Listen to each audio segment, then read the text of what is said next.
Hey everybody, welcome to Bestie Book Reviews. I'm here with my bestie Mandy. And I'm here with my bestie Jessica. So today's video is going to be fun.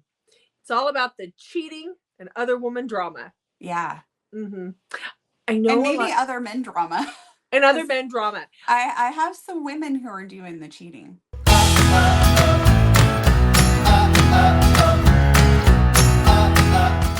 Yeah. And I know that for some people this is a huge no-no, but for me, I'm like, it's fiction and I love it because it brings the angst. And Yes. That's what I'm looking for.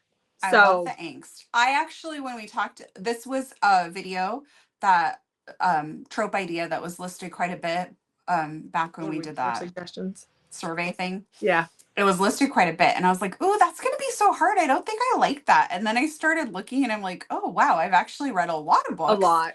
Yeah. And I actually really do like it. Yeah. Yeah, same. I really like it when there's cheating in the book. Sometimes I feel like when I find out there's cheating in the book before I read it, that it is a spoiler. So I'm just going to let you know that for some of these, it might be somewhat spoiler when you hear that there is cheating in it. But for some, that's like the whole premise of the book. So, oh man, you know what? I don't have it on my list for this one, but what was that really good one? Maybe you're using it. It's the amnesia one where he had cheated on her. Oh no, that's a QB Tyler book. Yeah, what one was that? I can't think of the name of it. Oh, it's so good. I didn't list it though. I didn't even think about it. I didn't either, but there was cheating in that too. Yeah. Okay. So anyhow, so I know that for some this is a no-go, and I find it kind of funny, especially for us dark romance readers. We're like listing off the trigger warnings, but people draw the line at cheating in books. But he can totally go do all these horrible things. But cheating is the end of it. But so this video is not for those people. It's for the rest of us who like cheating in books. So let's not in real life. Oh no. Oh no. Lorena Bobbitt is my mentor if it happened in real life. Yeah. Anyhow. Huh?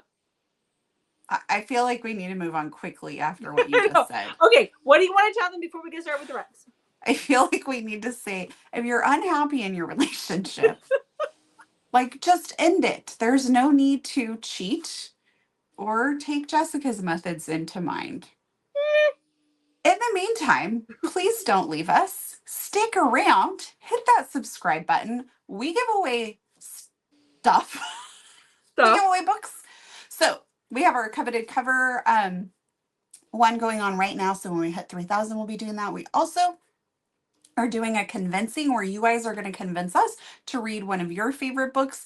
And that is linked below. And if you fill that out, you will be entered to win a $10 Amazon gift card so you can get some ebooks or a book, depending on how much it is. You might be able to get a couple ebooks. Yeah. So we will happily feed your reading addictions. Oh, yeah. Happily. It's great. Okay, let's get started. Yes. With the cheating. All right. So,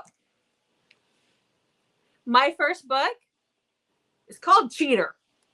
I mean, this is the one that I've talked about the most, but we're talking about it again because it's perfect for this video.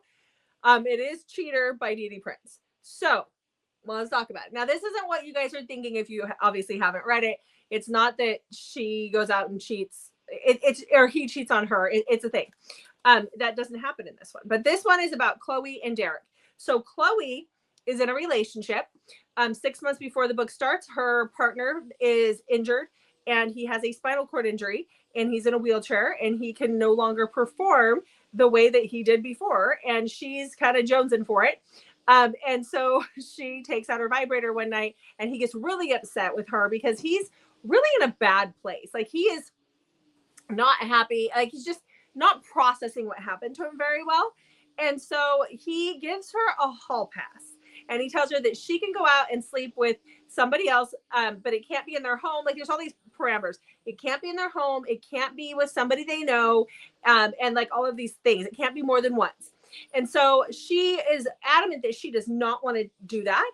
And he's like, you know, just do it. Like, just do it. And it's a couple months later when she actually ends up using the hall pass. Something happens and it kind of forced her to use the hall pass. And that is where she meets Derek when she's out at a club one night with some friends.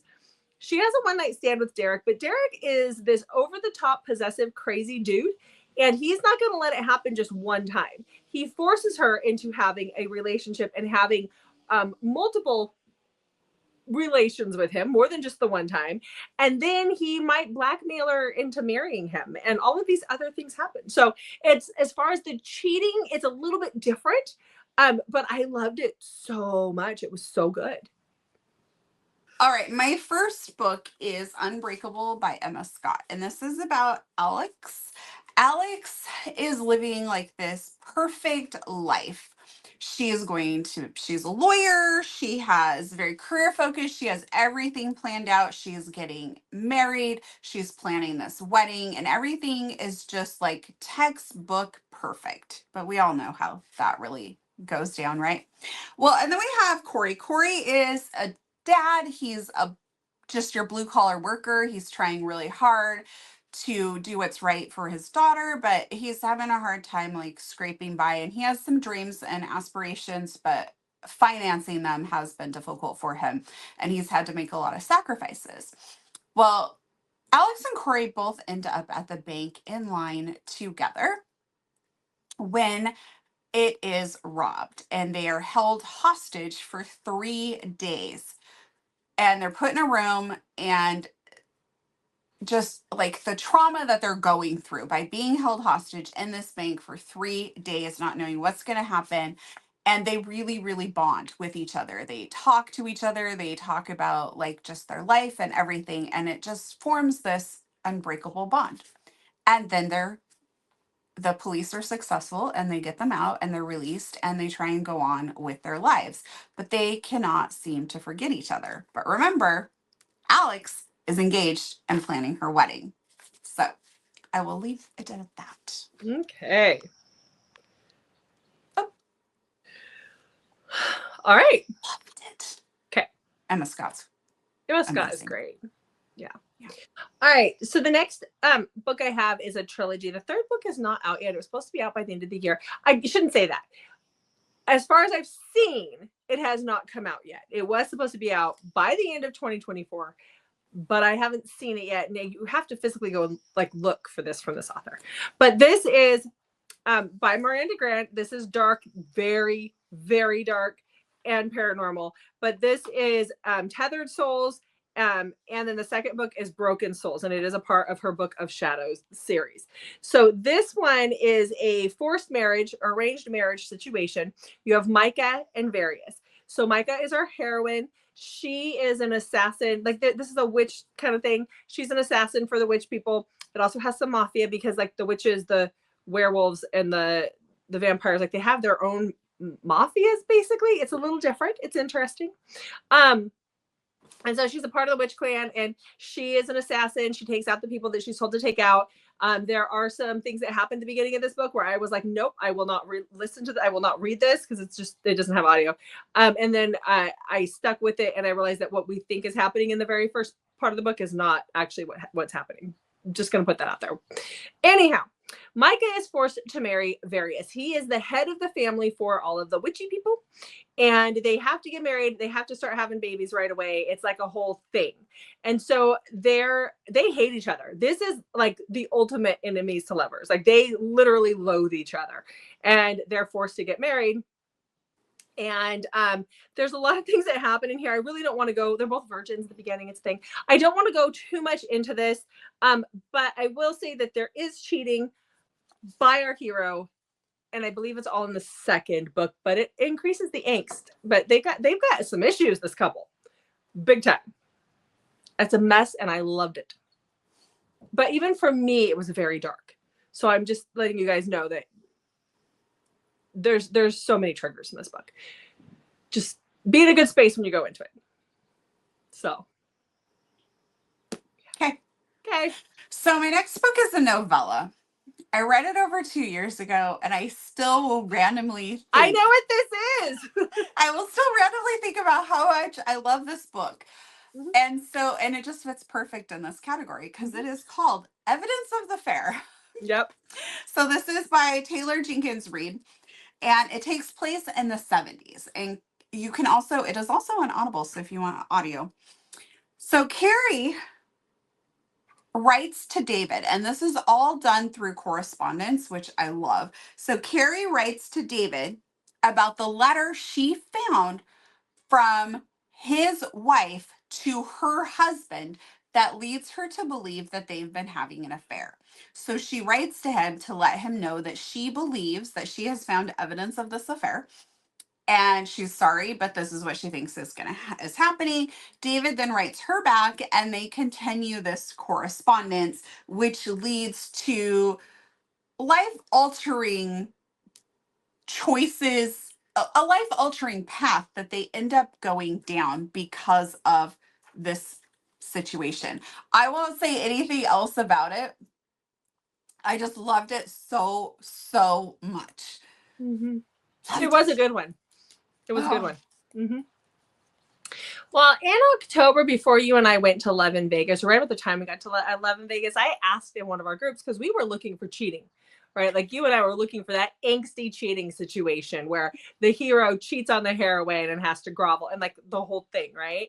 And so one of the books that was recommended was Lorenzo Beretta, and this is by Abigail Davies. I've talked about this a couple of times, but this is a mafia book. This is an arranged marriage. So this is about Lorenzo. And he is his father dies and that makes him the head of the mafia, but before he can take his rightful place as heir, as the head of the mafia, he has to be 30, which is just 2 weeks away from turning 30, and he has to be married. Now he's going to go on the hunt for a bride. His mom helps him out. He's not liking anybody. And that's where Ada comes into play. Ada is in college. She lives with her parents above the Italian store that they run, and she helps her parents with her sister, and her sister lives there as well, and they all kind of help each other out. And they all live together. And one day, Ada is making deliveries for her father. She's helping her father with deliveries when they go to the mansion that Lorenzo lives in with his family. And she's kind of snarky. She's kind of different. And he likes that because she's not this like prim and proper Italian wife or Italian woman. She's got a little sass to her, which immediately he wants her at that point. If he's got to choose somebody, then that's who he's going to choose. She's not going to be meek and just cow to him immediately. And so he forces her by blackmailing her father into this marriage, but he doesn't want to give up the women on the side. And there's a long time where he wants this marriage to be a name only while he's still out getting down and dirty with the women. So it brings the angst. I loved it. I am all for a cheating romance, I'm telling you. Which is funny because when I brought this up to you, you were like, oh no. Obviously I lied. I've got plenty. I could do a whole nother video right now. Me too. Yeah. I think I could do 3. Probably. Very close to it, if not. Yeah. So, okay. All right. My next one is a book that I love dearly, like dearly love it. And I feel like I haven't talked about it in a while, so hopefully it's okay that I'm using it for this. But this is one where I realized that cheating can really bring the angst, and I loved it so much. So this is why I'm using this book. And that is, do you know? Luca. Yes. Okay. So. Oh!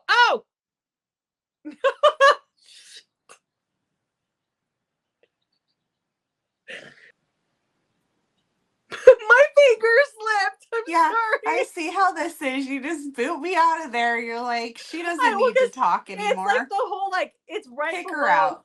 It's right below the changing it to the solo screen, and my finger went. It. I'm sorry. Mm-hmm. Okay, let's talk about Luca. So now that you've stolen the thunder, I'm just kidding. Sorry. Okay. Are you sure that you're going to do it right this time? Done it. I'm still here. Okay, so we have Luca by Cora Riley, and this goes with Bound by Honor by Cora Riley, which starts off her Born in Blood Mafia series. So Bound by Honor is strictly from Arya's point of view, and Luca is from obviously Luca's point of view. I read these to get in tandem, and I absolutely loved it so much, but you could definitely read them separate. So we have Luca and Arya, who are arranged marriage to tie the two mafia families together, being the Chicago and New York. And Arya is just a very dutiful daughter, and she knows this is what's expected of her, and she's going along with it. She's not necessarily happy about it, but she is not fighting it. She's not upset really. This is just what she's supposed to do, and she's okay with it. Luca is also just kind of checking the boxes. He doesn't really want to marry her. She's very young. She's only 15 when this is told to him this is what's going to happen. And so he says he will not marry her until it doesn't he say she has to be like 21 or something? Or I can't I think she might remember. have to be like he said an age, but I don't remember what age it She was. had to be older before he would even like entertain any of this. Yeah. And so eventually it comes that they get married, and they're like, Luca ends up not being this monster that she thinks he's going to be, because Luca, even though he's been raised in a brutal world, and when you hear about his life, like you really feel for him, he refuses to mistreat or abuse women in any way, which just makes him endearing. But Luca believes that Arya wants a typical mafia marriage, which leads him to do things that breaks Arya's heart. And he is a little confused by that because he thinks that this is how it should be.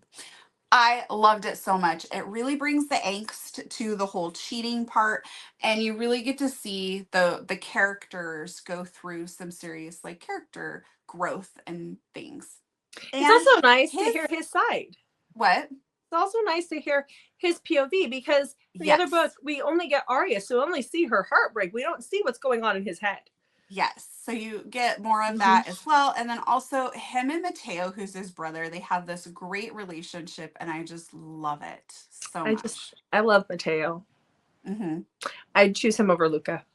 So this isn't like Jessica talks about like MCs, like Toys for Tots and Hell's Angels. This is like the dark side of mafia world. Yep. Cora's mafia world is like the ultimate mafia world. It really is the standard by which all other mafia books are measured. I'm sorry, it just is. Yeah, it's good. Yeah. So, okay, the next book I have has a lot of other woman drama. Not so much the cheating, but there is definitely drama, and it is the catalyst in this book for a lot of things. And that is Purple Orchids by Samantha Christie. So this is told in not in dual timelines. It's told from present to past and then back to present. So this is about Baylor and Gavin. When Baylor and Gavin are in college, they meet, they fall in love, they have a whole thing. They're from different worlds basically, but they're perfect for each other.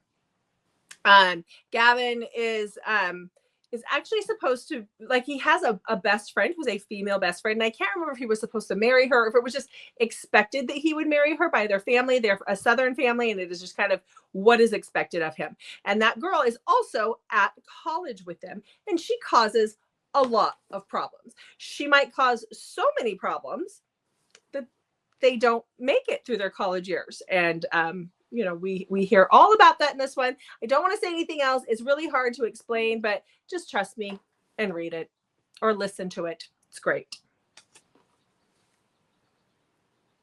Okay. What else you got? I have The Truth About Heartbreak by B. Celeste. So in this one, we have River and Everett. River is adopted, and Everett is her brother's best friend. So oh gosh, let me start that over. Okay. So we have River. River is a early teenager when she is adopted by Oliver's family. And Oliver has a best friend, Everett, that is always around, always at their house, like part of the family. And the two of them really bond together. And he's a couple years older than her. He ends up with a girlfriend through high school, and that girlfriend stays with him as he, grows up and goes off to college and that sort of thing. And River and him continue with their bond. And one day that leads to some things that maybe they should regret. and maybe they don't regret it, and it just leaves everything very messy. And there comes the truth about heartbreak. Really enjoyed this one. There's it is definitely very messy. Also, you may find yourself questioning, who really is the other woman drama? Is it the original girlfriend? Is it River? There's like, it gets a little messy. Okay. All right. Sometimes you find yourself not rooting for, you know, Uh-huh. Get it. the original girlfriend. Like Mhm. maybe she's causing more drama even though she's the actual girlfriend. Yeah. You know? I Yeah. do. I do. Gets messy. So you mentioned a little bit ago the whole MCs and Toys for Tots versus Hells Yes. Angels. One thing you get with MC is a lot of other woman drama as long as it's a Hells Angel situation, which I personally Oh, believe is, yes. yeah, Oh, all I MC. could do like another video now. Uh-huh. All Are you MC doing should be. Undeniable? No, Oh, that was good. There's like no. hardcore other woman drama in that one. Oh yeah, there is. Okay, Oh, most of them have it. I are mean, you most of it doing does. the writers? No, not doing the Last Riders either. I almost call I them the Rough Riders. the Rough Riders. No. This is Lethal by Cassandra Robbins. You have got to So stop smoking. I really got to. Okay, just kidding. So this is I listened to this on audio, but this is about Eve and Jason, or Blade is his road name. So Eve works with her family. They're a carnival family. They, go with the carnival. Her dad runs a certain, I can't really runs, but he runs a certain booth, and he is dying of emphysema.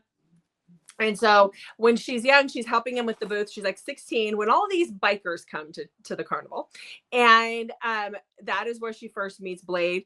And he likes her, but then he finds out like she's like 16. Like she is jailbait, and nope. And so he walks away from her. A couple of years later, they're back in town. Her dad is dying. Her brother owes a ton of money to the MC. There's a lot of things that have gone down. And Blade now realizes that she is of age at this point. And so he ends up kidnapping her in payment for what is owed to him, and takes her back to his MC compound where he keeps her as his captive. But as the Stockholm syndrome starts to set in, there's a lot of other woman drama that happens at an MC clubhouse, and causes some angst there, some grief. Stinking jerks can't keep it in their pants. So, okay, what's your last one? Okay, my last one is If This Is Love by Jewel E. Ann. Okay. And Indy is adopted by Ruthie when she is a little girl, and Fletcher. But Ruthie is really like her primary parent. Fletcher's kind of doing his own thing, but he loves Ruthie, so therefore he loves Indy. And so when Ruthie dies, Fletcher really can't handle that, and he becomes a horrible, awful man. And Indy, from the time she's 10, really relies on Milo. And Milo lives on their farm. He has like this apartment in the barn, and he basically does all the stuff that Fletcher tells him to do, but he's in charge of a lot of things on the farm. And Indy becomes like, she looks up to him and she becomes very close to him, and their relationship continues to grow and they have a very strong bond. Nothing happens when she is 10. Nothing happens until she is of age, and their relationship starts to change a little bit. But he has to marry Jolene, and it's like an arranged marriage that Fletcher is insisting on happening, and Indy doesn't understand why. She gets sent off to boarding school, and so when she comes back a couple years later, that is when their relationship kind of starts to change. There's like a separation between them. And so we just really see like the heartbreak that goes on through this, as Fletcher like is forced to marry someone else even though he doesn't love her. And then it's just like we keep saying, it gets very, very messy. Yeah. I like it when it's messy. Yeah. All right. So there you go. There you go. All the cheaters. Okay. All the cheaters. Cheater, pumpkin eater. Yeah. Yep. All right. Okay. Well, make sure you check back on Mondays, Thursdays, and Saturdays for new videos from us. And make sure you hit that notification button so you don't miss out on fun things like our Wednesday videos, our book club, or our buddy reads. And also, let us know what you thought about this trope video. This is the first time we've ever done cheating or other woman drama. So let us know. Like we said, we could do several more of these. So is that something you'd like to see? What are your thoughts on this trope? Were you like Jessica and I, where you're like, no, we don't like that, and then it turns out we actually love it? Let us know. Yeah. All right, guys. Thanks for watching. We'll see you in the next video.